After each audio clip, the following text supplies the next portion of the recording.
कि वो जब मैसूर के अंदर थे तो उन्होंने वहां पर सांप्रदायिकता भड़काने का काम किया और वहां के हिंदुओं के आंदोलन के कारण वे एक षड्यंत्र संधि के तहत जयपुर के प्रधानमंत्री बनाए गए और इसी विरोध के चलते मिर्जा इस्माइल को जयपुर छोड़कर हैदराबाद जाना पड़ा। और हैदराबाद की कहानी से सारा विश्व परिचित है। अगर सरदार पटेल नहीं होते तो हैदराबाद भारत का हिस्सा नहीं होता। अगर महात्मा गांधी जी, अगर बाल गंगाधर तिलक जी, अगर चंद्रशेखर आजाद, अगर भगत सिंह, अगर वीर सावरकर, अगर डॉक्टर हेडगेवार जी, अगर सुभाष चंद्र बोस देशभक्त हैं तो हम क्यों नहीं उन प्रणाम करना चाहेंगे।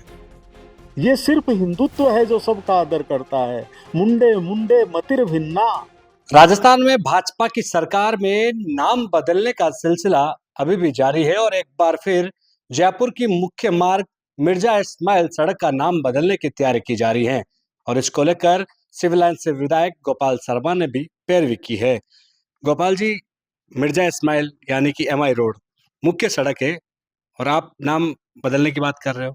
इसीलिए कर रहे हैं कि वो मुख्य सड़क है और मुख्य सड़क नहीं भी होती तो भी वो नाम बदला जाना चाहिए। गुलामी की मानसिकता के प्रतीक जो भी स्थल हैं उनका अगर नाम नहीं बदला जाएगा तो आत्मगौरव का भान कैसे होगा। यह विषय इस तरह का है कि जब मिर्जा इस्माइल रोड नाम रखा गया तब भी यहाँ के सरदारों ने इकट्ठे होकर के तत्कालीन महाराजा मान सिंह जी को आग्रह किया था कि मिर्जा इस्माइल के नाम पर मत रखिए।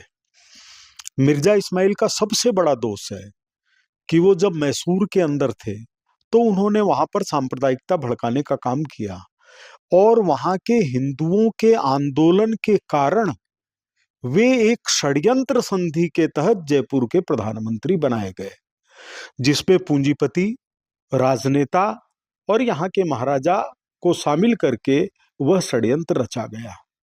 यहाँ आने के बाद में उन्होंने सांप्रदायिकता को महत्व दिया, सड़कों के ऊपर मस्जिदें बनवाई और मंदिरों को तोड़ने का काम किया। उससे भी बड़ा अपराध जो मैं मानता हूं, भारत के आजादी के आंदोलन से जयपुर को अलग रखने में अगर किसी की सबसे बड़ी भूमिका है तो वो मिर्जा इस्माइल की है। जयपुर में स्वतंत्रता संग्राम नहीं हुआ। 1942 के आंदोलन को जयपुर के अंदर जब तक 46 तक मिर्जा इस्माइल रहे, यहां पर आंदोलन नहीं हुआ। यहां जो आजादी के दीवाने थे, जो आंदोलनकारी थे, उनको गिरफ्तार किया गया और इसी विरोध के चलते मिर्जा इस्माइल को जयपुर छोड़कर हैदराबाद जाना पड़ा। और हैदराबाद की कहानी से सारा विश्व परिचित है। अगर सरदार पटेल नहीं होते तो हैदराबाद भारत का हिस्सा नहीं होता। हैदराबाद में सेना उतारनी पड़ी भारत से जोड़े रखने के लिए। उसके कारण कौन था पीछे? निजाम शाही के पीछे कौन खड़ा था? मिर्जा इस्माइल खड़े थे। तो ऐसे व्यक्ति के नाम से अब आजादी के 77 साल बाद उनके नाम के ऊपर गोविंद देव जी जाने का मार्ग रहे, ये कितने दुर्भाग्य की बात है। तो इसलिए ये मांग की गई है कि इसका नाम गोविंद देव मार्ग होना चाहिए। लेकिन दीवान को आपने देशद्रोही की संज्ञा दी है। हाँ, देशद्रोह है। आजादी के आंदोलन को कुचलना क्या है? अगर महात्मा गांधी जी, अगर बाल गंगाधर तिलक जी, अगर चंद्रशेखर आजाद, अगर भगत सिंह, अगर वीर सावरकर, अगर डॉक्टर हेडगेवार जी, अगर सुभाष चंद्र बोस देशभक्त हैं तो आजादी के आंदोलन का विरोध करने वाले कौन हैं? वो देशद्रोही है। मिर्जा इस्माइल देशद्रोही है। उस समय के इतिहासकारों ने, उस समय के रचनाकारों ने, उस समय के स्वतंत्रता सेनानियों ने ये लिखा है कि मिर्जा इस्माइल की कितनी गलत भूमिका है। मिर्जा इस्माइल ने किस तरह का व्यवहार किया और सांप्रदायिकता भड़काने का काम किया और जो आजादी से अलग रखने का काम है और यहाँ के स्वतंत्रता सेनानियों को कष्ट देने का काम है, उससे तो पूरा इतिहास भरा पड़ा है। लेकिन कांग्रेस के नेता कह रहे हैं कि भाजपा के विधायक है वो सांप्रदायिकता भड़का रहे हैं। नहीं, कांग्रेस के नेताओं का कहना स्वाभाविक है क्योंकि उनके पास तर्क नहीं है। मैं ये जानना चाहता हूं कि 1947 के और 42 से लेके 47 के आंदोलन के बीच में कांग्रेस के नेता जयपुर में कहां थे? कहीं नहीं थे। स्वतंत्रता संग्राम के आपको मैं बताऊं कि अगर उस समय के कांग्रेस के नेताओं का रिकॉर्ड खंगाला जाए तो वो भी देशद्रोही की श्रेणी में आते हैं। मैं ये जयपुर की बात कर रहा हूं, मैं देश की बात नहीं कर रहा हूं। मैं जयपुर की बात कर रहा हूं कि जयपुर के अंदर कांग्रेस के नेताओं ने ब्रिटिश एजेंट के रूप में काम किया है और इसके सबूत हैं। लेकिन जो नाम आप चुन रहे हो, क्योंकि इससे पहले जो नाम बदला हुए हैं वो भी एक समुदाय विशेष से आते हैं, क्या समुदाय विशेष को ही लेकर आपत्ति है? नहीं, नहीं, बिल्कुल ही नहीं है। आपको ध्यान होगा कि दिल्ली के अंदर नाम बदल करके एपीजे अब्दुल कलाम रोड रखा गया। तो अगर संप्रदाय से आपत्ति होती तो हमारे हीरो अब्दुल हमीद क्यों होते? अशफाक उल्लाह खान हमारे हीरो क्यों होते? संप्रदाय विशेष पर आपत्ति नहीं। संप्रदाय विशेष है क्या? हमारे लोगों को कष्ट दे दे करके, यातनाएं दे दे के, तकलीफें दे दे करके उन लोगों को संप्रदाय विशेष में परिवर्तित करने का कुत्सित प्रयास किया गया। मेरे पास हाथीसे चिनार रखी हुई है यहीं बगल के अंदर, शेख अब्दुल्ला की अधिकृत जीवनी।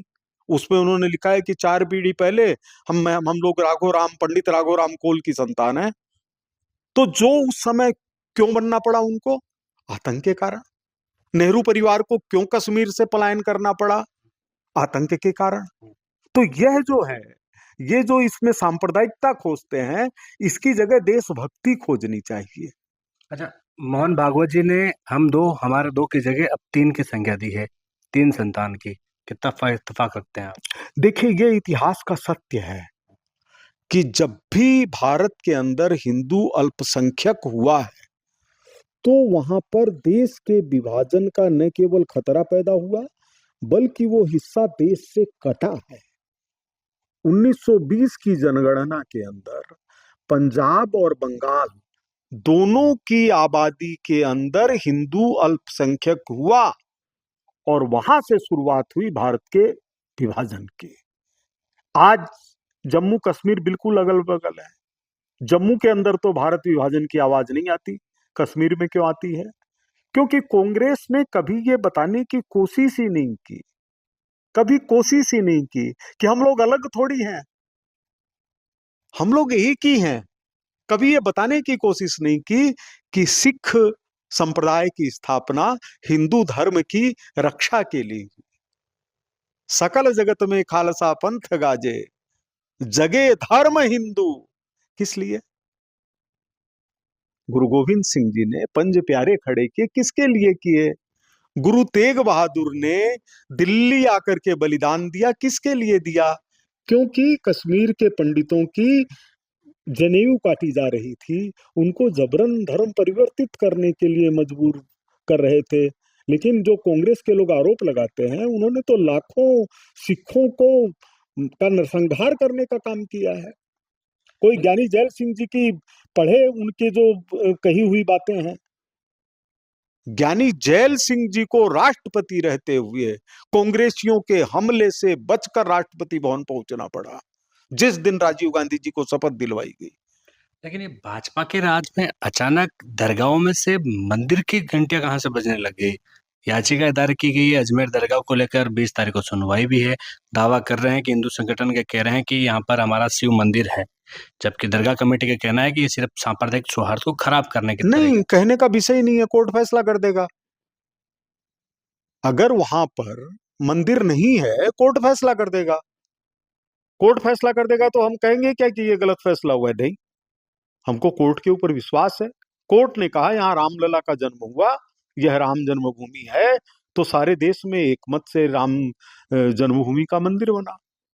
वही चीज काशी विश्वनाथ के अंदर ज्ञान वापी, अब आप जाएंगे तो आपको वहां से निकली हुई मूर्तियां दिखाई देगी। लेकिन कांग्रेस इस याचिका पर ही सवाल खड़ा कर रही है कि याचिका लगाने वाला भाजपा के इशारे पर ये काम कर रहे हैं। तो जब इंदिरा गांधी चुनाव के अंदर उनको लड़ने के लिए अयोग्य घोषित कर दिया था 6 साल के लिए जस्टिस जगमोहन लाल सिन्हा ने, तो क्या वो भाजपा के कहने पर किया था? राहुल गांधी और श्रीमती सोनिया गांधी जमानत पर घूम रहे हैं, ये भाजपा के करने से घूम रहे हैं। ये किए हुए पापों का परिणाम है। इंदिरा गांधी क्यों पहनती थी रुद्राक्ष की माला? अगर इंदिरा गांधी रुद्राक्ष की माला ही क्यों पहनती थी, वो क्यों नहीं उन्होंने वहां से मंगवाया कहीं से विदेश से ऐसी चीज जिनको की संप्रदाय विशेष के लोग पसंद करते हैं, रुद्राक्ष की माला। लेकिन जब इंदिरा जी और राहुल जी वहां गए अफगानिस्तान, तो बाबर की मजार पर गए। तो क्या बाबर की मजार पर जाना सांप्रदायिकता नहीं है? आप राम जन्मभूमि पर तो नहीं गए कभी, आप बाबर की मजार पर जाते हैं। लेकिन पीएम मोदी की भी चादर दरगाह में आती है। चादर आने में क्या नुकसान है? आप मुझे बताइए, ये भारत ही तो है जो सबका सम्मान करता है। कोई भी फकीर हमारे सामने से गुजरे और हमारी आत्मा उसको देख करके खुश हो, तो हम क्यों नहीं उन प्रणाम करना चाहेंगे? ये सिर्फ हिंदुत्व है जो सबका आदर करता है। मुंडे मुंडे मतिर भिन्ना, हम इसमें विश्वास ही नहीं करते हैं। सभी अपने आस्था का सम्मान करें। अगर कोई मुस्लिम भाई है, उसको कुरान शरीफ पढ़ने पर साक्षात अल्लाह के का आभास होता है, तो इसमें हम कहाँ आते हैं? ये उनकी आस्था का सवाल है। लेकिन आप कहें कि भारत में दीप प्रज्वलन होगा तो वो हिंदुत्व को बढ़ाने वाला है, तो यह दीप प्रज्वलन तो भारतीय संस्कृति को जिंदा किए हुए है। गंगा जमुना तहजीब के तहत ही हो सब। देखिए, गंगा जमुना तहजीब कहां से आई, ये क्या बात हुई? तो फिर आप कहिए ना कि हम जमुना पहले बोलेंगे और गंगा बाद में बोलेंगे। कहा है क्या किसी ने आज तक? पहले तो गंगा ही आएगी। तो हम गंगा होके जमुना जाए तो क्या बुराई है? हम साथ साथ कहें गंगा जमुना, ये क्या बात हुई? भारतीयता पहले है। भारत के अंदर जो आस्था रखता है, जो हिंदुस्तान में आस्था रखता है, जो इसको अपनी मां मानता है, वो हिंदू हो या मुसलमान हो, वो हमारे रक्त से जुड़ा हुआ है। राजस्थान में धर्मांतरण का मुद्दा है, जिसको लेकर कानून बन रहा है। हाँ, कानून बन रहा है, कठोर कानून बनना चाहिए। अभी विधेयक मैंने पढ़ा नहीं है, लेकिन धर्मांतरण का कानून कठोर बनना चाहिए कि धर्मांतरण करने से पहले अगले की रूह कांप जाए। किसी के धर्म को बदलना, जबरन बदलना, लालच दे करके बदलना, ये उसके जीवन को एक तरह से समाप्त कर देना है। धर्म, धरती, गंगा, गीता, गौ, मां, ये मां है। उस मां से अलग करना, मैंने वेस्ट इंडीज कंट्री के अंदर जगह जगह देखा है।